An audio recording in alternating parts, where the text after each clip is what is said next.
Hey everyone, welcome back.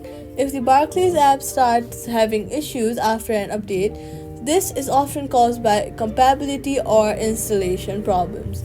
First, restart your phone to refresh the system processes.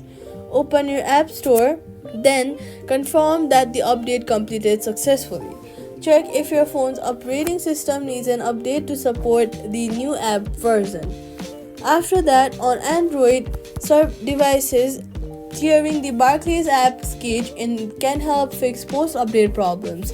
If the issue continues, long press on the Barclays app icon, remove app, then delete the app. After deleting it, go to the App Store and reinstall your app again. After reinstalling, log in again and your app's problem will be fixed, and that's it. Subscribe for more quick fixes.